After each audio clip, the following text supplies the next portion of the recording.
Hello, everyone, and welcome to the Spurs Up Show, the best Gamecocks podcast on the internet. Today is Monday, June the 1st, 2020. On today's show, we continue along with the 2020 opponent preview series. Today, we are breaking down the Texas A&M Aggies. I'll talk about the matchup with Texas A&M, including their head coach, how A&M fared in 2019, their best returning players on offense and defense, give my overall outlook for the Aggies, the game itself when the Gamecocks and Aggies square off at Williams-Brice Stadium, and much, much more. Also, your listener questions. We got a lot to get to on a packed Monday edition of the Spurs Up Show, and it's all brought to you by our friends over at SeatGeek. Go down the SeatGeek app, go to SeatGeek.com, use the promo code SPURSUP. You're going to save $20 off your first purchase. Guys, sports are coming back. I know the world is in a crazy spot right now, but sports slowly but surely are coming back. We all have our fingers crossed for college football, whatever it may be when everything resumes as normal. Concerts, comedy club events, pro sports, South Carolina sports, any other college sporting event.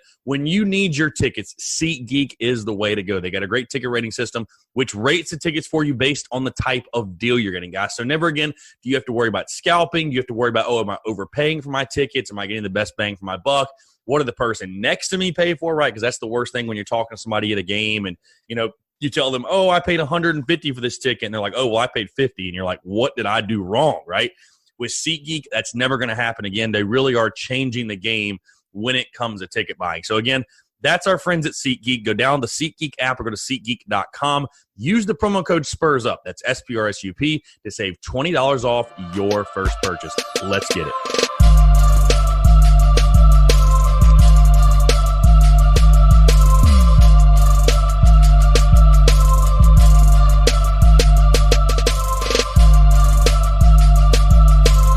All right, hello, everyone. Happy Monday. I'm Chris Phillips, host of the Spurs Up Show. As always, appreciate you guys tuning in.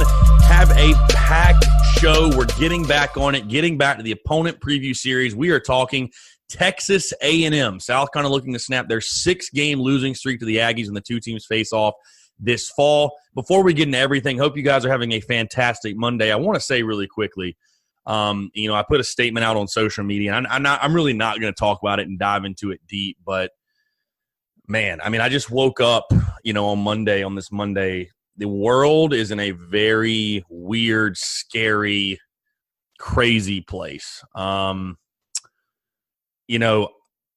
I'm not going to dive into it. I put out a statement on social media because I felt like I needed to say something because I have a lot of friends and a lot of people that you guys have heard on this show that are people that, we all know people in our lives that are being directly impacted. I'm a middle-class white male. Like, I could never relate to what is going on fully. You know what I mean? But this is a fight against, injustice in the country and just things that are happening that need to change. I don't think there's any question things that need to change. But again, I don't want to dive into it, but it's just it's crazy. Like, what's happening in the world, what's happened in 2020 is like low-key scary.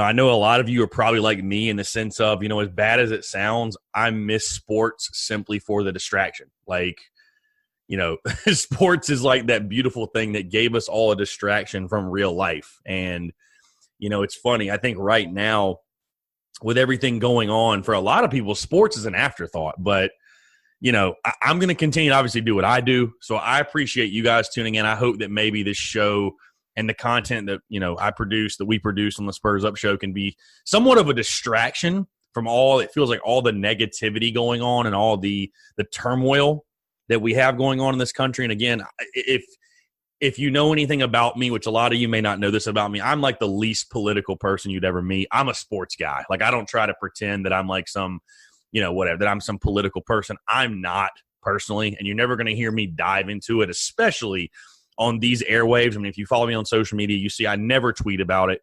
But yeah, really just take care of yours, stay safe, stay healthy. Obviously, the quote unquote pandemic still going on, but with everything else going on, I don't know. These are just crazy times. You know what I mean? This is a weird, crazy time to be alive. Like, It's unprecedented, like what we're going through. And I just, again, woke up on this Monday I know we've all seen the footage on social media. And again, I'm not going to get into it. I put a statement out on social media and, obviously my heart is with those people. And I think we all just want we all just want to be able to go outside and feel safe and feel happy and, have peace of mind every day. And I don't know, this is just an unprecedented time we're living in, man. So, I hope that this show and that there's obviously other content, sports content right now going on, but hopefully that can provide as somewhat of a distraction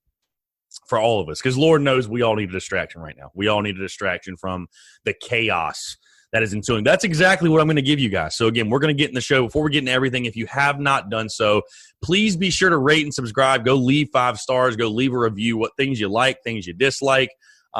Whether you're on iTunes, Spotify, Stitcher, Google Play, does not matter the outlet. Please be sure to go leave a review. Again, if you have any feedback, things you want to see changed, things you want to see added, things that you really like about the show that you just want to let me know, I certainly do appreciate it. For all those that have left reviews, thank you so much. It helps boost up the podcast, helps other people that maybe haven't heard of the show, helps them find it. And also be sure to be subscribed. Hammer the subscribe button. The daily podcasts are back. We are dropping Monday through Friday. We are full go in regards to off-season football content. So you want to be sure that you're getting those daily notifications when the podcast drops. So hit that subscribe button. Go leave 5 stars for the podcast. Really, really do appreciate you guys, all the love, support. It means much more than you could ever know. All right, let's dive into it. Continuing along with the 2020 opponent preview series today, we are breaking down the Texas A&M Aggies. Yes, South Carolina facing A&M, coming off of the bye week, by the way, because, we talked about the Tennessee game. South Carolina has their bye week right in the middle of the season. You play your first 6 games, then you have a bye on the 17th that weekend. Then the next weekend, the 24th, is the game with Texas A&M, Saturday, October 24th at Williams-Brice Stadium. All-time series record, we know South Carolina's never beaten these guys. A&M leads 6-0. Gamecocks will be looking to snap that 6-game losing streak this fall. The last meeting, obviously, was last year when A&M, for lack of a better word, took South Carolina to the woodshed. 30-6 was the final score last season. Gamecocks, if you guys remember, lost Brian Edwards like 2 hours before kickoff. He was deemed to be out of the game. Seemed to be an injury that South Carolina kind of kept under wraps all week. Brian Edwards was out, and I remember getting that notification on my phone and thinking to myself, we have absolutely no chance to win this football game. And A&M wasn't world beaters last year necessarily. I mean, they went 8-5, 4-4 in the SEC. Weren't world beaters, but at their place, a team you had never beaten, a freshman quarterback, a hobbled freshman quarterback at that. Ryan Helinski was as banged up as ever in that game at that point. So, yeah, I mean, South Carolina just really had – the odds were not good, put it that way, and they lost 30-6. Diving into Texas A&M a little bit, their head coach, obviously, Jimbo Fisher, going into his 3rd season. 17-9 is their head coach. The big question this year, which I'm going to dive into just a little bit, is can Jimbo Fisher get Texas A&M over that hump? Can he elevate them to that next level and get them to that next step? Because, again, you guys know the amount of money he's making is absurd. The amount of money that's poured in that Texas A&M program is crazy. Aggie fans are expecting really national championship type results, or at least getting to the SEC title game. This 3rd season is going to be a pivotal one, in my opinion, for Jimbo Fisher. Again, not that he's on the hot seat or anything, but I think Aggie fans are more than ready to see this team take that next step, and this might be the season to do it. Again, I'm going to dive into that a little more in just a second here. You look at how Texas A&M fared in 2019. Again, like I said, went 8-5, 4-4 in the SEC, so not a bad year, not a great year. We'll go game by game here. 8-5, 4-4 in the SEC. They beat Texas State to open the year. Obviously had that huge matchup with Clemson, week 2 at Clemson. Thought they gave them a pretty good game. Lost 24-10, though, but gave them a pretty good game throughout that one. Just could get nothing going on offense. They then beat Lamar the next week. Lost against Auburn at home. That was a tough loss, 28-20. Beat Arkansas. Lost to Alabama, 47-28, October the 12th. Then won at Ole Miss. Beat Mississippi State. Beat UTSA. Beat South Carolina. Lost at Georgia 19-13 in a really good one. And then their season ended on a really sour note in the regular season, at least. Lost at LSU 50-7, which, listen, LSU was a machine, but 50-7. They got absolutely smoked. Let's see. In their bowl game, the Academy Sports and Outdoors Texas Bowl. A&M beat Oklahoma State 24-21 to get their 8th win to finish 8-5. So, a so-so season, if you will. Nothing really stands out, nothing great. I don't think there's really, what would you say the best win was for them? I mean, they throttled South Carolina. I mean, they didn't really have a great win last year. I mean, Ole Miss wasn't good. I mean, you beat Mississippi State by 19. Obviously 30-6 over Carolina. I mean, beating Oklahoma State was a really good win. But if you take away the bowl game, there weren't like a lot of flashy wins. I mean, their big four games, Clemson, Auburn, Bama, and then Georgia and LSU. Because remember, they had the second toughest schedule in the country, right? Their schedule was ranked the second toughest in the country behind South Carolina's. It was really like a toss-up who had the toughest schedule in the country. So I guess when you factor that in, just how tough the schedule was, A&M fared pretty well. But again, those Aggie faithful are ready to see this team compete for the SEC West. So again, losing by 43 to LSU, losing by 19 to Alabama, losing to an Auburn team that was very beatable last year with a freshman quarterback. A&M fans are asking themselves, when are we going to see more? You take a look at the best returning players on offense and defense. We'll start offensively. Now, I'm starting with the guy under center. Quarterback Kellen Mond, the senior, 2,897 passing yards a season ago, 20 touchdowns, 9 interceptions, had 501 rushing yards and 8 touchdowns to his credit as well. Kellen Mond is a guy that I really thought would have a much better year last year. I mean, again, was he terrible? No. But he wasn't great either. I really thought going into last year, I was like, I like Kellen Mond's game a lot. I like his game a lot. If you guys remember, the what was it? It was his sophomore year when they took Clemson to the wire and he had a great game. And I thought the kid showed a lot of moxie, and I was like, that's what you want in your starting quarterback. That's the type of dude you want, is the moxie that Kellen Mond showed again as a sophomore against, at that time, the best team in the entire country.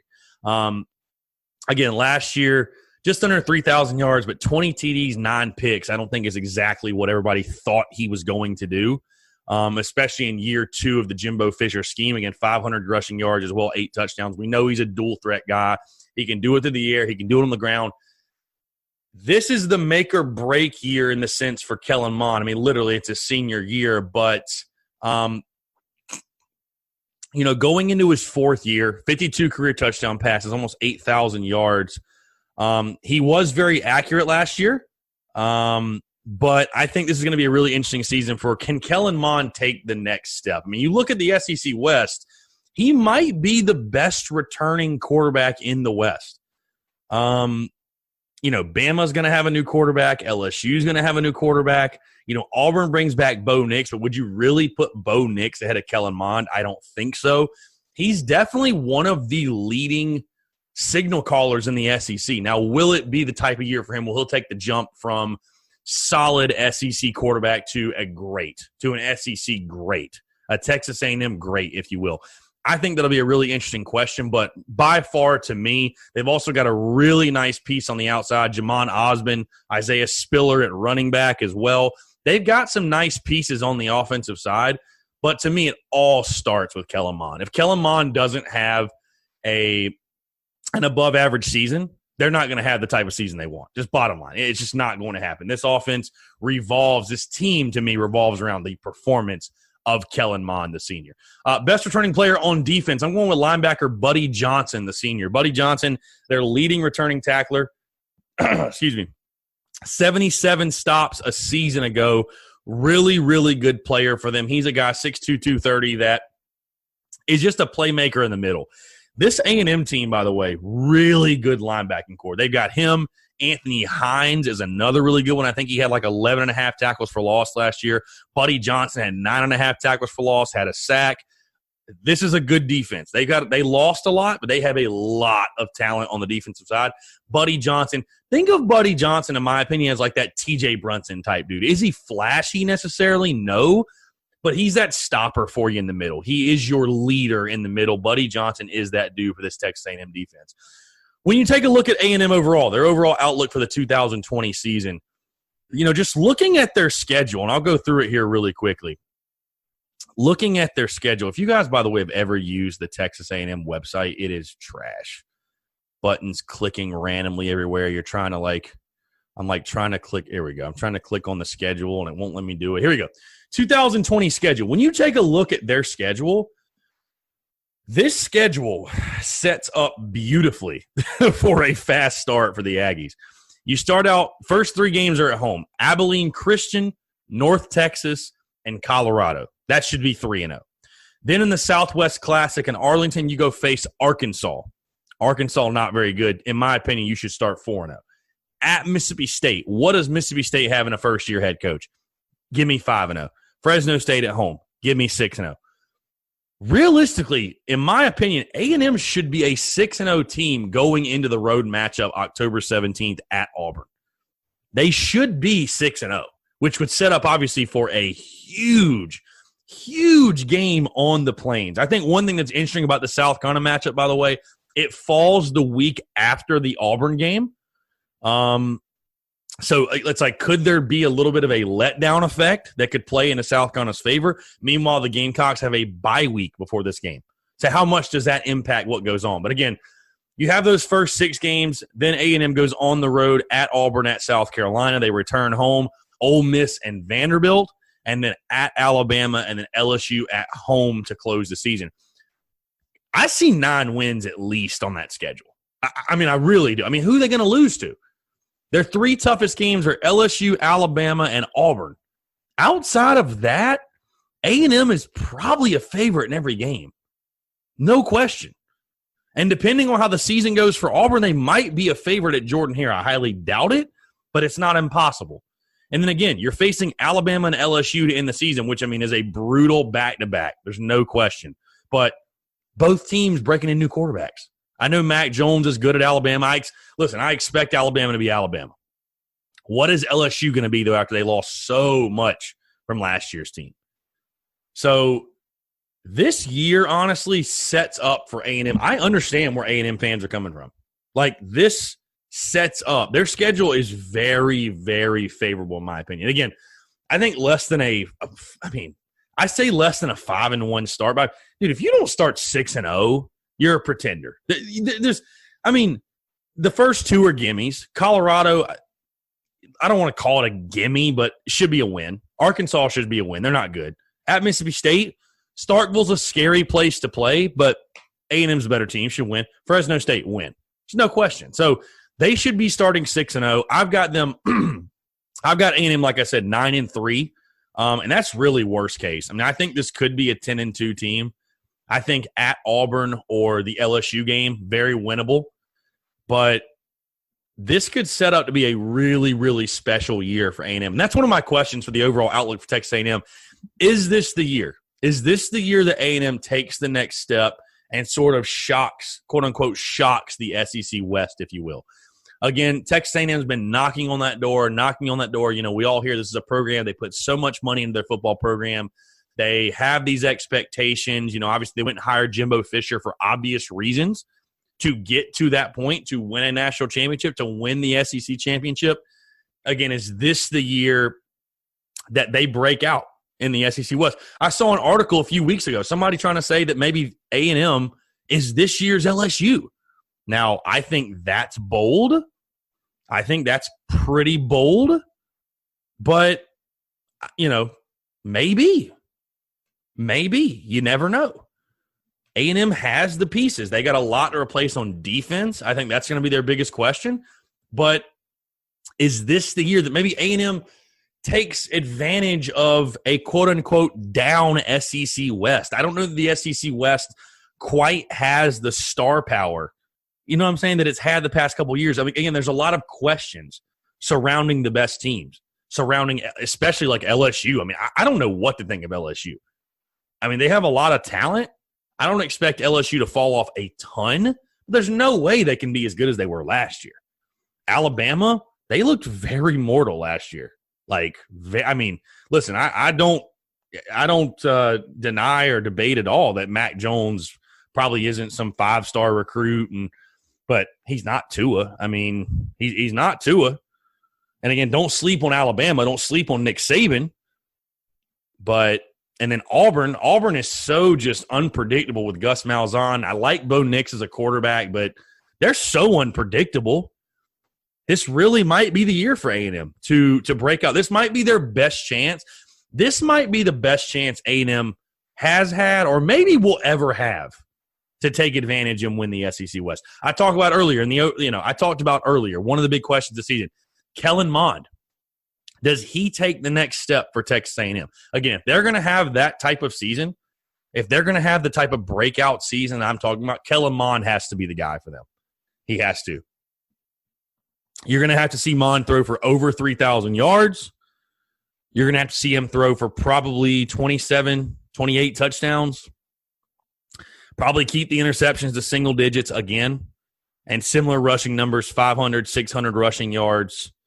Maybe double-digit touchdowns. He's going to have to be the dude. He's going to have to.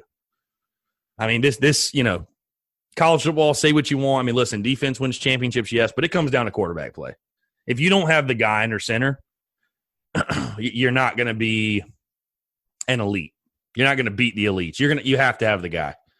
So can Kellen Mond take the next step and be that guy?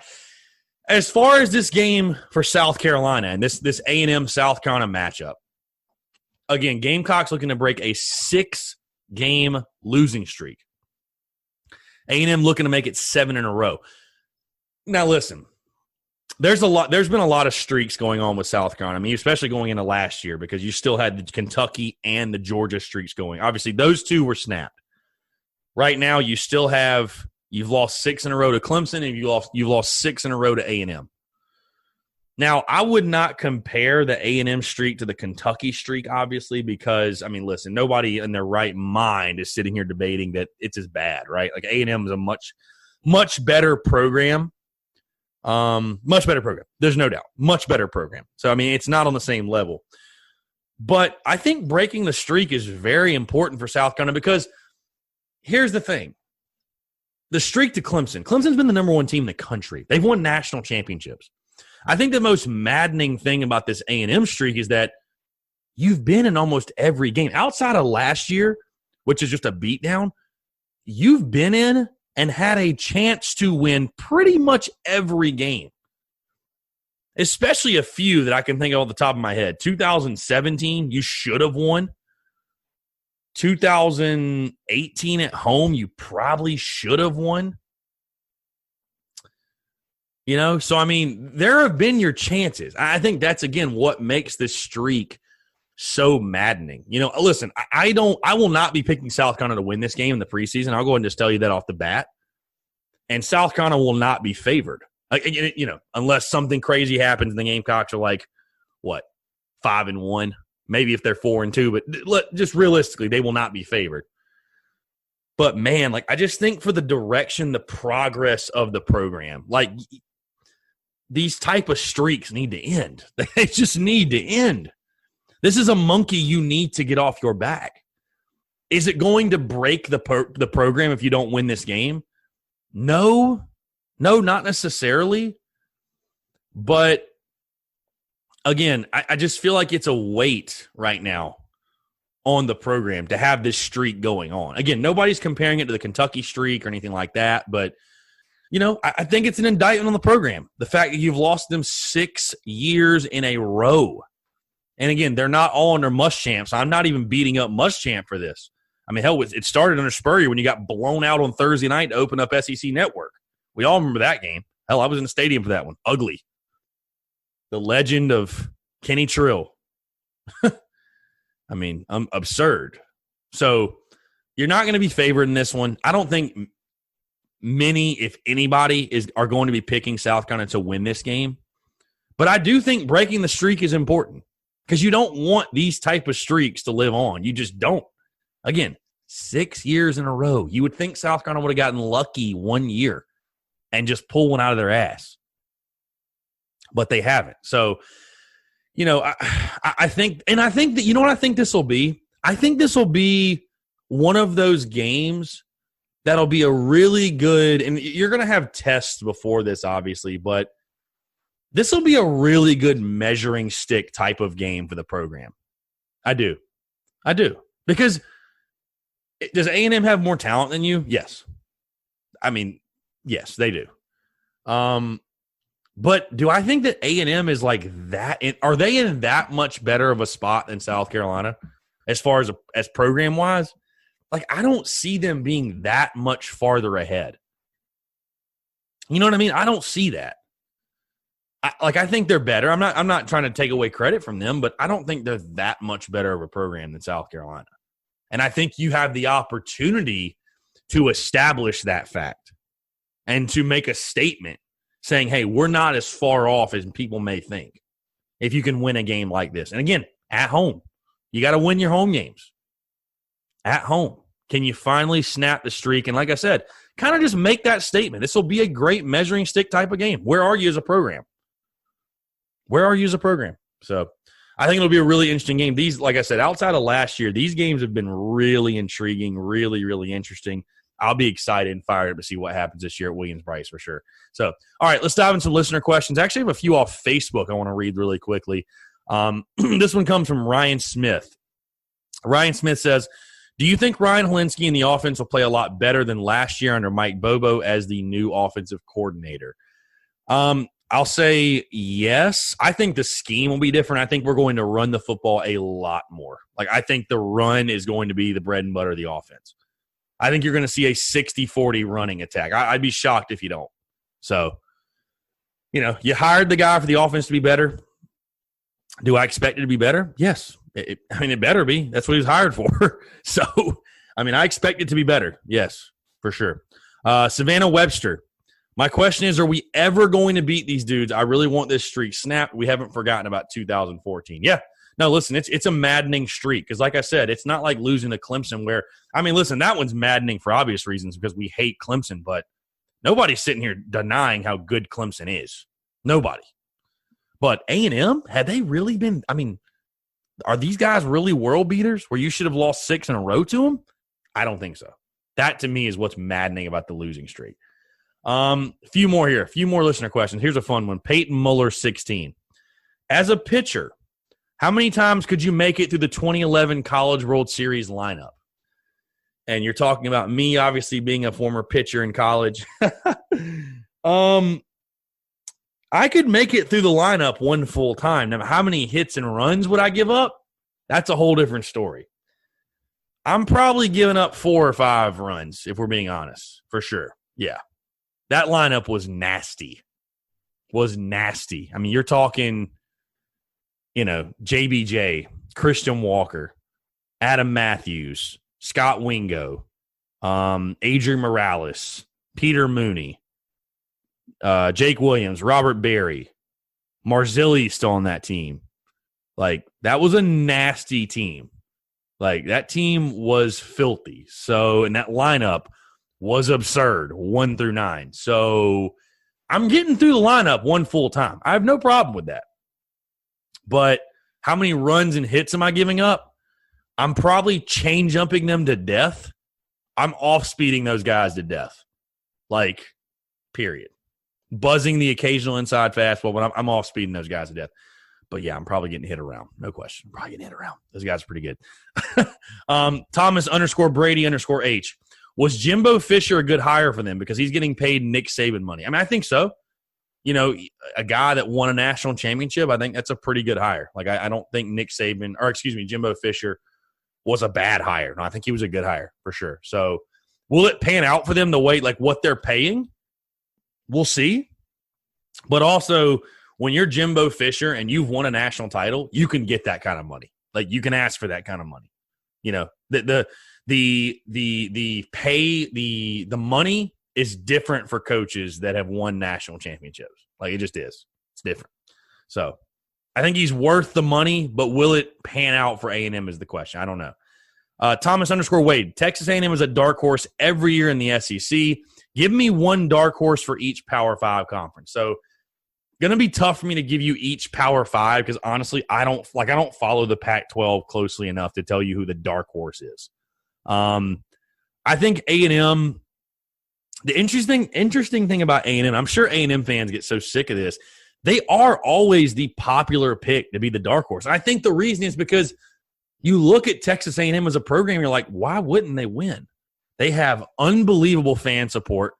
Their boosters give an unbelievable amount of money. They have fantastic facilities. They recruit at a high level. They have Jimbo Fisher. I talked about their facilities, but they have an immaculate stadium, an unbelievable stadium. So it's like it makes them the sexy pick. You know what I mean? Like it makes them a sexy pick. But I'm sure A&M fans get tired of hearing about it because it's like every year they're picked to be this dark horse, quote unquote, and it doesn't feel like they fit the bill necessarily. So I don't know. We'll see if this is the year for them. I don't know that I'd even label them a dark horse this year. I think they're just a contender. Like, will they fall flat on their face? I mean, maybe. A&M's done that before, but I don't look at them as like they're a sleeper. Like, no, they're good. Like, I think A&M's going to be good. I think A&M will be really good this year. Last question. I am Kale. Do you think Kellen Mond and A&M will take the next step? Yeah, I mean, that's what I've been talking about the entire show. I mean, that's the $1 million question, Kale. I appreciate the question. That's the $1 million question. Will they take the next step? Is this the year Texas A&M takes the next step? It'll be interesting to see. It'll be very, very interesting to see. I think that Kellen Mond's got to be the guy that takes the next step for them. They've got pieces. I mean, they have talent, but will Kellen Mond elevate his level of play to take them to the next level? That, to me, is what it's really going to come down to. So we'll see. We'll see. It'll be very interesting because, again, I think they're a dark horse to win the West. And I think the West, the SEC West, is as wide open as it's ever been. I really do. I think it's who knows? Who knows what's going to happen in the SEC West this year? So appreciate you guys tuning in, guys. A lot of fun. I'm really happy we're talking football. Like I said at the beginning of the show, everybody stay healthy, stay safe, take care of those you love. Appreciate you guys tuning in. Packed Monday show, episode 252 in the books. We'll have an interview tomorrow. Get back after on Wednesday with the Vanderbilt game. We'll dive into Vandy, and then we'll go throughout the rest of the week. So appreciate you guys tuning in. Hope everybody has a fantastic Monday, and we will talk to you tomorrow.